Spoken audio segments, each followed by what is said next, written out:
Dans cette vidéo, nous allons commencer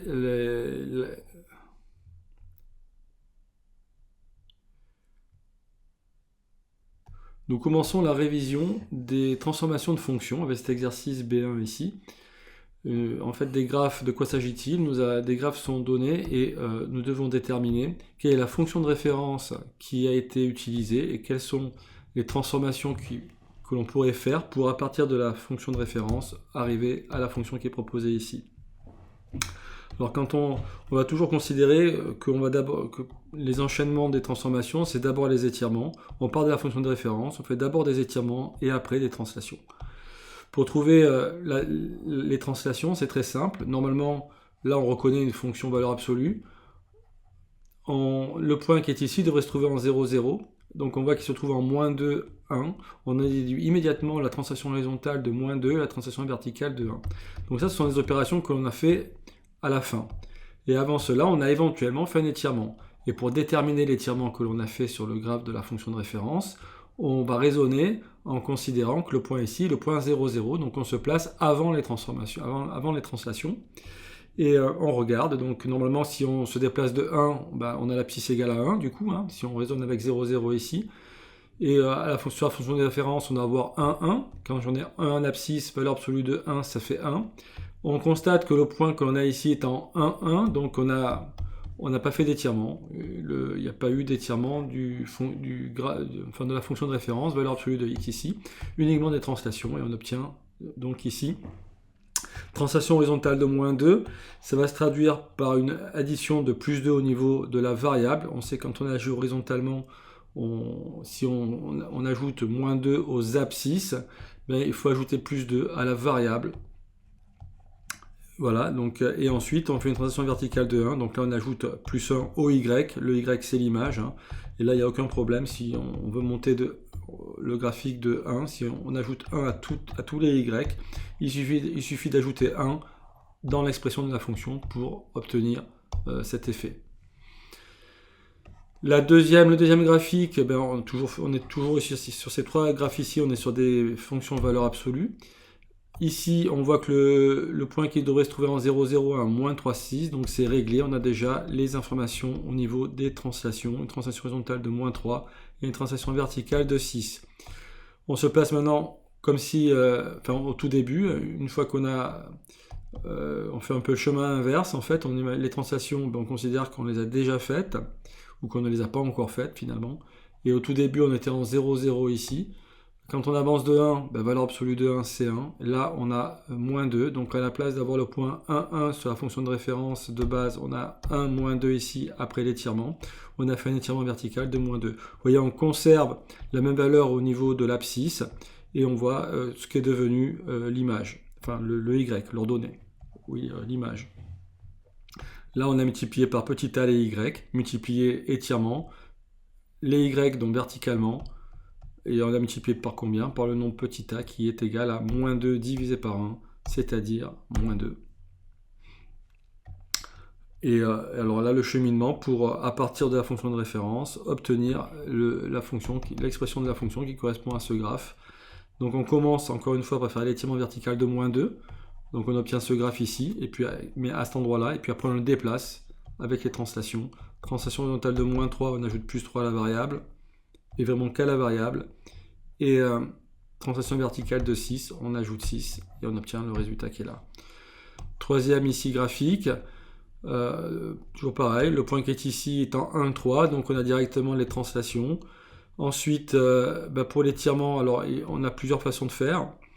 On cherche sur le graphique un point dont on arrive à lire facilement les coordonnées, par exemple ce point ici.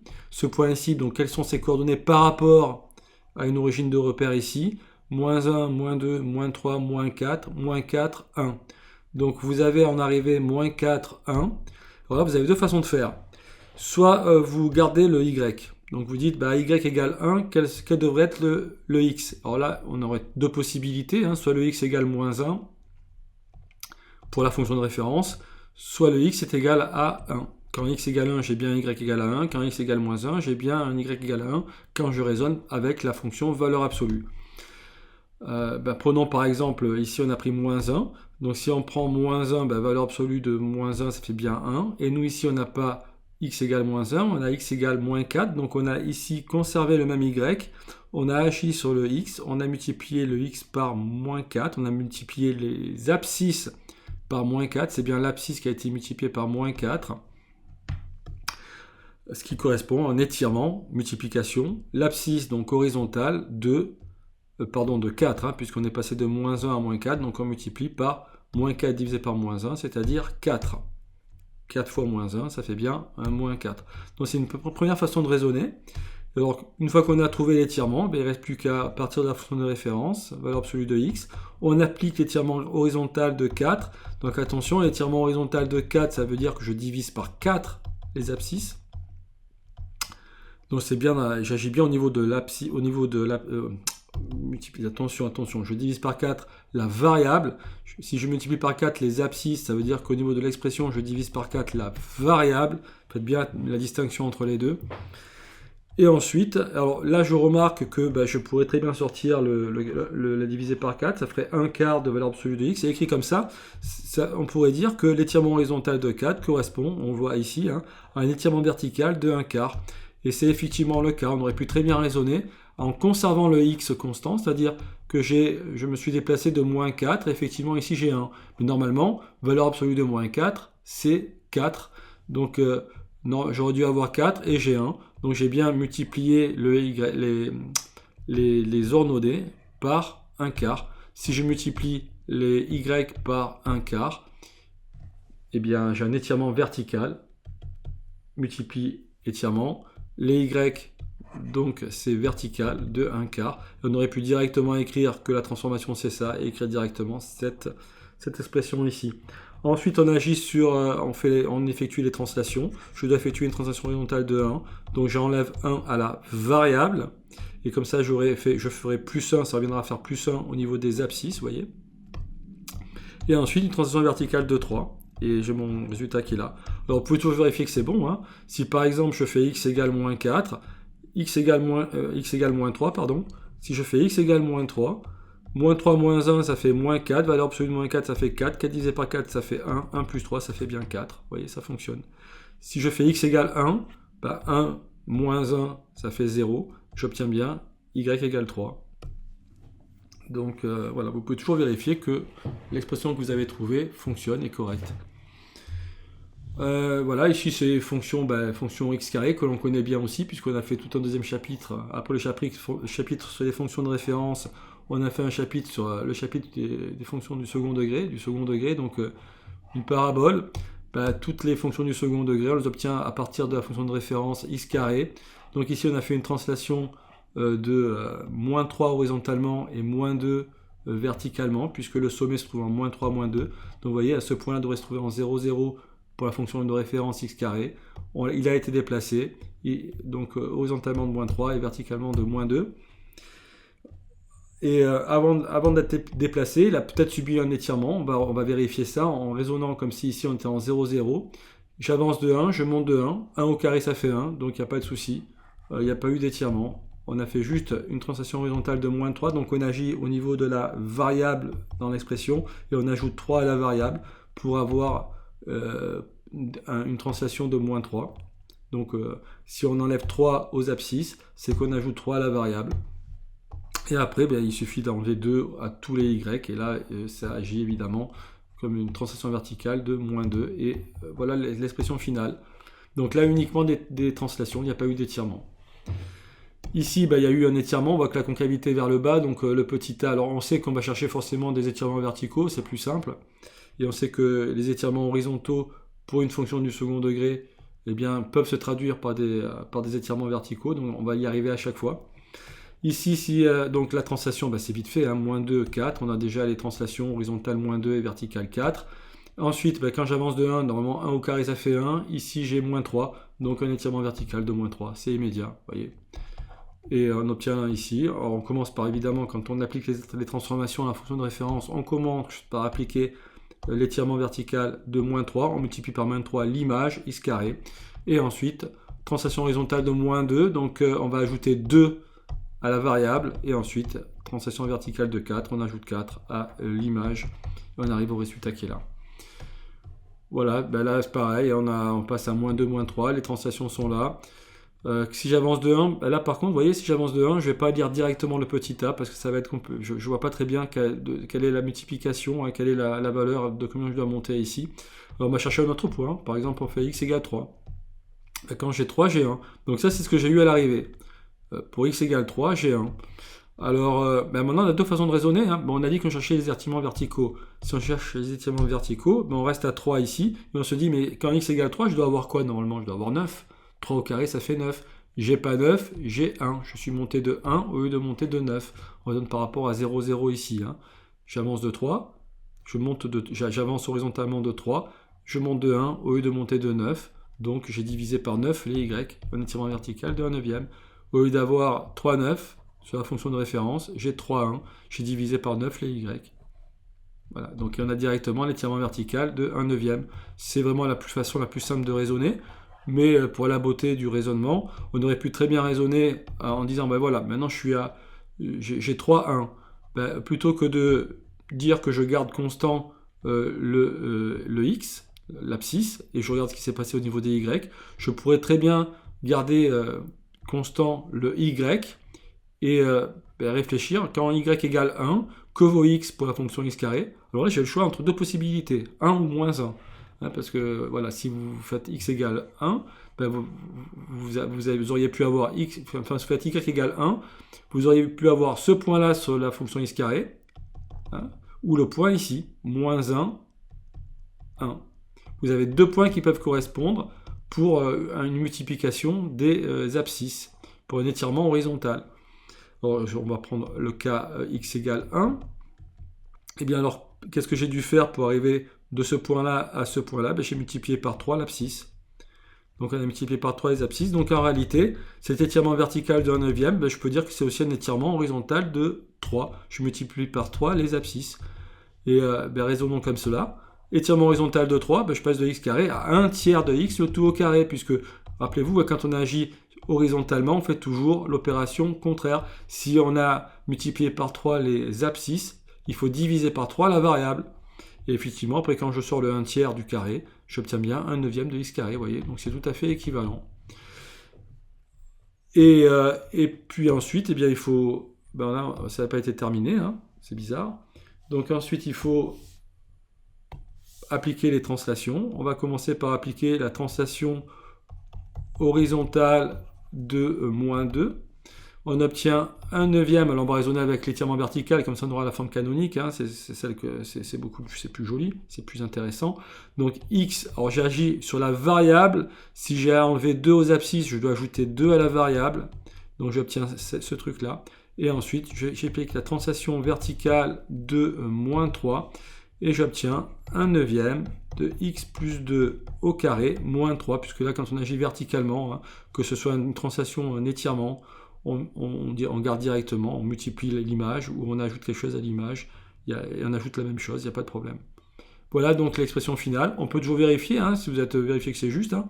Si je fais x égale 1, quand je donne x égale 1, je devrais obtenir moins 2. Si je fais x égale 1 plus 2 ça fait 3, 3 au carré ça fait 9, 9 divisé par 9 ça fait 1, 1 moins 3 ça fait moins 2. Ben, ça marche. Vous voyez? Voilà, c'est toujours... alors si x égale moins 2, hein, je dois trouver évidemment le ys, hein, le y du sommet. Abscisse du sommet c'est moins 2 et le y du sommet c'est moins 3. Très bien. Là on a la fonction racine carrée. Donc voilà, la fonction racine carrée ici qui a juste été translatée de moins 3, moins 4, hein, puisque le point qui est ici devrait se trouver en 0, 0. Et alors au niveau des étirements, quand j'avance de 1, je monte de 1. Racine carrée de 1, c'est 1, donc il n'y a pas eu d'étirement. Donc ici, on a directement l'expression de la fonction. Alors celle-ci, il n'y a rien de plus compliqué. On commence par déterminer la translation. On est en moins 3, 4 au lieu d'être en 0, 0. Translation horizontale de moins 3, translation verticale de 4. Vous voyez, c'est immédiat. Ensuite, normalement, quand ce point se trouve ici, on raisonne comme si on était en 0, 0. Hein. Quand on avance de 1, on monte de 1. Racine carrée de 1, c'est 1. Sauf qu'ici, quand j'avance de 1, je descends de 1, 2, 3, 4, 5, j'ai moins 5. Étirement vertical de moins 5. Donc il est toujours plus facile, hein, encore une fois, commencez à chercher un étirement. Si vous arrivez du mal à le trouver, cherchez un étirement vertical. Et si vous n'arrivez pas à trouver l'étirement vertical, essayez en horizontal. Mais en général, on garde plutôt le X constant, vous voyez, et on cherche au niveau des Y. J'ai moins 5 au lieu d'avoir 1, vous voyez. Donc on a directement la valeur de l'étirement ici, hein, c'est moins 5, l'étirement vertical. On l'applique, on multiplie par les Y par moins 5, et puis on applique la translation ensuite. La translation s'applique uniquement évidemment sur la variable. On a fait moins 3 au niveau des abscisses, on fait plus 3 au niveau de la variable, après plus 4. Vous voyez, c'est vraiment... celui-ci est un peu plus amusant parce que là vous n'avez pas le choix du coup. Là vous allez devoir travailler horizontalement. Pourquoi ? Parce que déjà au niveau de la translation on est d'accord, c'est 4, 1, hein, translation horizontale de 4, translation verticale de 1.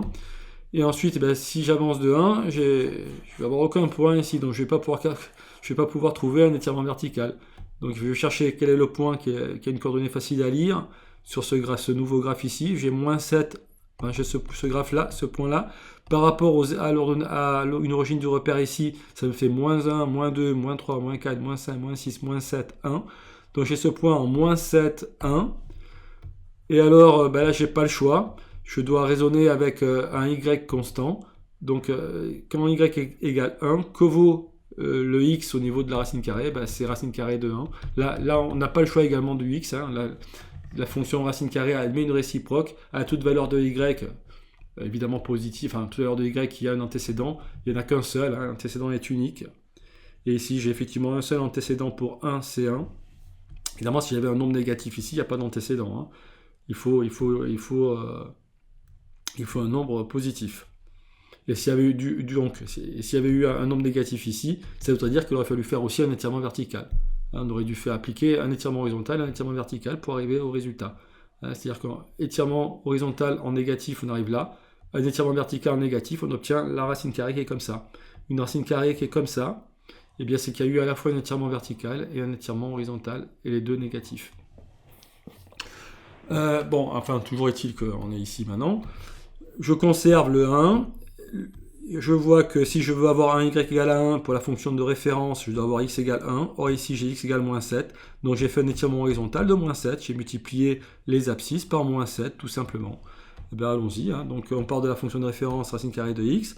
On applique un étirement horizontal de moins 7. Alors j'agis horizontalement. L'étirement, c'est une multiplication. Mais attention, horizontalement, si j'ai multiplié les abscisses par moins 7, je dois multiplier la variable par l'inverse de moins 7, puisque je fais le contraire. Le compteur d'une multiplication, je multiplie par l'inverse. Le compteur d'une addition, je additionne par l'opposé. Là, je prends l'inverse. L'inverse de moins 7, c'est moins 1 septième. Donc je multiplie la variable par moins 1 septième. Et ensuite, j'applique une translation horizontale de 4. Je reviens là-dessus. Translation horizontale de 4, j'ajoute moins 4 à la variable. Donc j'agis bien au niveau du x qui est ici, faites bien attention à ça. Et à la fin, je fais une translation verticale de 1, et voilà l'expression de ma fonction. Alors on peut vérifier qu'elle est correcte. Hein. Si je prends par exemple x égale moins 3, si je prends x égale moins 3, moins 3 moins 4, ça fera moins 7. Moins 7 avec un moins ici, ça fera 7. 7 divisé par 7, ça fait 1. Racine carrée de 1, ça fait 2. Ça fait 1. 1 plus 1, ça fait 2. Et effectivement, quand x égale moins 3, j'ai bien y égale 2. Voilà, ça fonctionne, ça marche. La dernière, ici, on fera les racines cubiques et x au cube sur une autre vidéo. On a ici la fonction inverse 1 sur x. Alors, pour trouver la translation, il faut dessiner les asymptotes. Il y a que l'intersection des asymptotes donne le point qui normalement devrait se trouver en 0, 0. Et grâce à lui, vous trouvez la translation qui a été appliquée. Ici, une translation de moins 1, 1. Donc horizontale de moins 1 et verticale de 1. Et ensuite, on part du point en 0, 0 ici. Quand j'avance de 1 sur x, ça fait 1. Le point est là, où je l'attends. Donc il n'y a pas eu d'étirement. Et ensuite, translation horizontale de moins 1, j'obtiens ça. Translation verticale de 1, j'obtiens mon expression ici. Là, voilà, il faut bien dessiner les asymptotes. On est en 1, 1 au lieu de 0, 0. Translation horizontale de 1, verticale de 1. Ensuite, quand j'avance de 1, au lieu de monter de 1, je descends de 1. Donc je suis passé de... Donc en conservant, je cherche l'étirement vertical. Là, donc je conserve l'abscisse égale à 1. Plutôt que d'avoir 1, j'ai moins 1. Donc j'ai multiplié par moins 1 les y, j'ai tout de suite mon étirement vertical de moins 1, hein, petit a égale moins 1, et j'ai plus qu'à dérouler pour trouver l'expression de la fonction. Voilà, il n'y a vraiment aucun souci. Quand x égale 0, je dois obtenir 2. quand x égale 0, eh bien 0 ici, ça me fait moins 1 divisé par moins 1, ça fait 1, 1 plus 1, ça fait bien 2. Quand x égale 0, j'ai bien 2, donc ça marche. Et quand x égale 2, 2 moins 1, ça fait 1. Donc ici, ça fera moins 1 plus 1, ça fait bien 0. Dernière ici. Donc là, voilà, je trace les asymptotes. Il ne faut pas s'affoler, hein, vous tracez les asymptotes. On vous les tracera éventuellement si ce n'est pas évident. Vous en déduisez les coordonnées de l'intersection des asymptotes. C'est moins 2, 3. Ça vous donne directement la translation, puisque l'intersection des asymptotes devrait se trouver en 0, 0. Ici, elle se trouve en moins 2, 3. Donc vous avez une translation horizontale de moins 2, translation verticale de 3. Quand j'avance de 1, je dois monter de 1. Là, je monte de 2. Donc du coup, étirement vertical de 2. Hein. Vous voyez, c'est immédiat. Hein. Vous n'êtes même pas obligé de tout écrire. Hein. Vous l'avez tout de suite. Hein. Et alors, vous partez de 1 sur x. Étirement... Alors, j'aurais pu raisonner étirement vertical de 2. Hein. Donc vous multipliez par 2, c'est 2 fois 1 sur x. On aurait pu aussi raisonner horizontalement, comme c'est fait ici. C'est-à-dire ici, qu'est-ce que vous conservez le y égale 1. Et mais alors vous dites, vous conservez le y égale 2, pardon. Et pour avoir un y égal à 2, il me faut un x égal à... Donc, oui, d'accord, oui. Donc vous raisonnez avec ce point ici, en fait. Hein. Ici, on a raisonné avec le point qui est là. Le point 2, 1, qui est ici. Et vous avez avancé de 2, vous êtes monté de 1. Pour avoir le même y égale à 1, il me faudrait x égale 1. Donc on voit que on a multiplié par 2 les abscisses. Pour un même y, on multiplie par 2 les abscisses. Au lieu d'avoir le point ici, il est passé là. On a multiplié par 2 l'abscisse du point qui était sur la fonction de référence. D'accord ? On aurait pu raisonner à partir de 1, auquel cas c'était 1,5, on a encore multiplié par 2 évidemment. Dans tous les cas, on trouve que si on veut un même y, on conserve le y, si on compare le y égale 1 sur ce graphe-là et sur la fonction de référence, on voit bien qu'il faut diviser par 2 les abscisses à chaque fois. Et donc un étirement, donc il faut raisonner en sens inverse. Hein. Donc à partir de la fonction de référence, on a multiplié par 2 les abscisses. Mais il est plus simple de raisonner en vertical comme on l'a fait au tout début ici. Hein. Donc vous gardez... en fait, je vais le faire. Vous êtes ici, vous avancez de 1, vous voyez que le point, vous êtes monté de 2, donc vous avez le point 1, 2. Pour le même x égale 1, normalement, 1 sur 1, ça fait 1. Et vous voyez, vous avez fait un étirement vertical de 2. D'accord ? C'est la façon vraiment la plus simple de raisonner. On ne raisonne pas en horizontal, sauf si on est vraiment obligé de le faire. D'accord ? Donc là, il faut raisonner en vertical, c'est beaucoup plus simple. Et on voit d'ailleurs que l'étirement horizontal de 1,5, c'est ça qui est intéressant. Hein. L'étirement horizontal de 2 correspond à une multiplication de la variable par 1,5. D'accord ? Et alors, si je divise par 1,5, c'est la même chose que de multiplier par 2. Donc, le 1,5 qui est au dénominateur, je peux le transformer en l'inverse, c'est-à-dire 2 au niveau du numérateur. Voilà. Le 1,5 devient 2 au niveau du numérateur. Quand je le place au niveau du numérateur, je mets l'inverse. 2. Si je multiplie par 2 ici, ça revient à la chose à multiplier par 2 le numérateur. C'est la même chose que multiplier par 1,5 le dénominateur. D'accord ? Voilà. Diviser par 1,5, c'est la même chose que multiplier par l'inverse. Et l'inverse de 1,5, c'est 2. Après, j'applique les translations horizontales de moins 2, donc j'ajoute 2 à la variable, et puis j'ajoute 3 après à l'image, et puis j'obtiens l'expression de la fonction. Par exemple, si je fais x égale 0, je dois obtenir y égale 4, vérifions, x égale 0, 2 divisé par 2, ça fait 1, 1 plus 3, ça fait 4, ça fonctionne.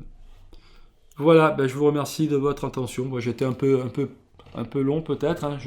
Voilà, ici, parler des étirements horizontaux ici, ça n'a pas beaucoup de sens hein, pour ce calcul-là, mais ça permet de montrer, de démystifier un petit peu tout ça, montrer que c'est relativement simple une fois qu'on a bien compris. Quand on cherche un étirement vertical, on raisonne avec une abscisse constante et on voit ce qui est devenu le y. par quoi je dois multiplier le y de la fonction de référence pour obtenir le y sur la nouvelle fonction ici transformée, et j'obtiens directement mon étirement vertical. Ou alors, comme c'est le cas ici, je garde constant l'image, le y, et je raisonne au niveau des abscisses. Si j'ai un y égale 1, au niveau de la fonction de référence, ça correspond à x égale 1. Et j'ai pas le choix ici, puisque la fonction inverse admet une réciproque. Donc pour un y donné, j'ai un antécédent au maximum. Et il y a évidemment ce y égale 3 ici qui n'a pas d'antécédent. Je n'ai pas forcément un antécédent, mais quand j'en ai un, il est unique. C'est 1. Mais bon, je n'ai pas un abscisse, j'ai 2. Quand je suis passé pour passer de là à là, j'avance de 2 au niveau des abscisses. Donc j'ai fait un étirement horizontal de 2. Voyez. Donc soit on fixe le y et on trouve un étirement horizontal, soit on fixe le x, 1, 1, et on trouve un étirement vertical de 2. Voilà. 1, 1. Soit par rapport à ce point-là, soit je multiplie par 2 le y, soit je multiplie par 2 l'abscisse pour arriver sur la fonction 1 sur x. Tout simplement, c'était tout simplement ça qu'il fallait dire. Voilà, eh bien, je vous remercie de votre attention.